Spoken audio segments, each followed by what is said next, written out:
I'd worked with Matthew for a long time, off and on, as just private coaching. And then when I sort of came back into acting full on, he'd said that he'd started the Foundry. And I had had some bad experiences with acting classes, just in the pure fact that it was a very judgmental arena. And I don't think that's not conducive to learning, because I think you need to take chances and need to fail, and you need to have people support you and say good job and pick you up. And what I was apprehensive at first was worried that that was going to be like that. And when I came here, I started to see that it wasn't that way. It was all people that wanted to learn and people that wanted to take chances.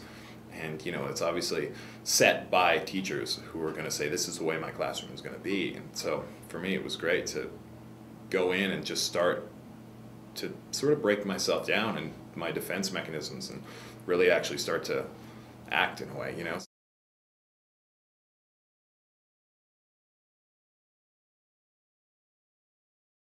I think everyone's always just a willingness to learn, and a willingness to try, and a supportive atmosphere.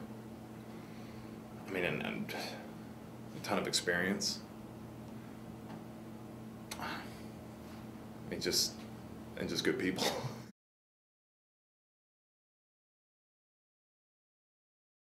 I think Twilight really it's such a huge beast in itself that if that's on your resume, they're just like, okay, well, we'll bring him in. And I think that's the most important thing. Yeah. It's not like Twilight gave me jobs.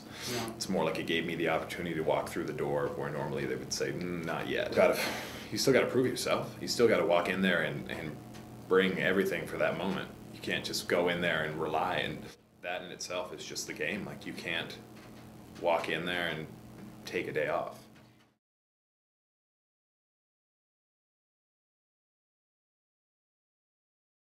Earlier in my career, before I really started to make the decision and the choice that I wanted to do this and give it a full go, before I started working, before I didn't really take classes, and then I started to really come into the Foundry, and I was working hard, and there's a lot of professionalism there.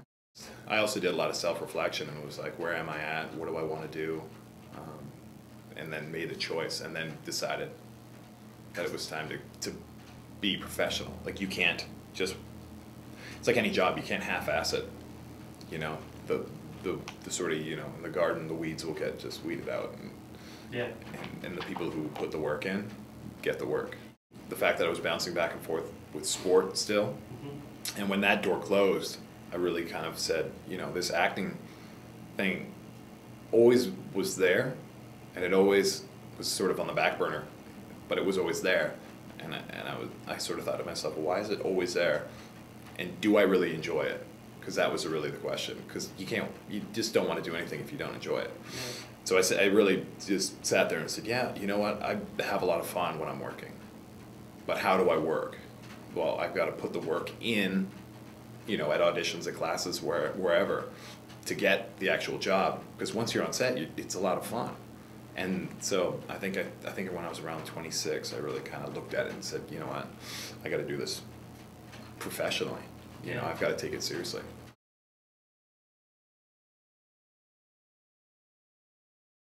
You've got to have that roller coaster. You've got to have those highs and lows, and to appreciate it, and to understand. And I think, I've seen it on sets, and I've seen people who are younger, who don't really know who they are, and haven't had those hardships, and who have got success, aren't the best actors to work with, because they're not appreciative of what they've got.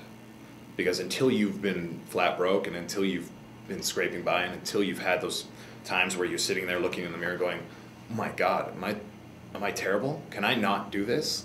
Do I have no idea what I'm doing? Am I lost? Until you've got those times, you're not going to really appreciate that sitting on set, having someone ask you if I can get you a sandwich. You know what I mean? Like, as funny as that is, you're not going to appreciate those times where you're in front of the camera and you've just like nailed it, and you're working with an older actor and he says to you, good job. You're not going to appreciate all that stuff and all the stuff that's given to you. And so I've had those times where I think it's a strange place to be. But I think you need that path. For me especially, I needed that path, because I needed a bit of a shaking. Yeah. And it's like, how do you teach that? And that's the tough area to be in.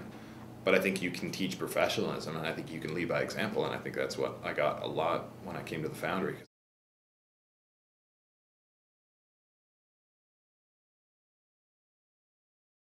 When I came to the Actors Foundry, I was very guarded. Emotionally, just everything. I was always,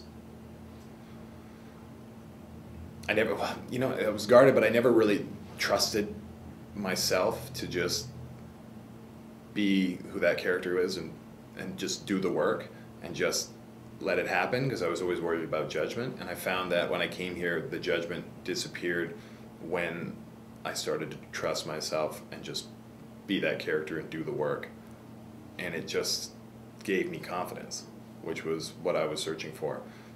It also, I mean, there's also numerous technical and various things that I needed to learn as an actor, but I think that was one of the big things, was that I got all those sort of, you know, as he talks about those glass walls, I started to move them and be much more vulnerable, and realize that, you know what, I'm not going to get judged like a child or a teenager in high school. Everyone's here to do the same thing, and that's when my confidence started to grow.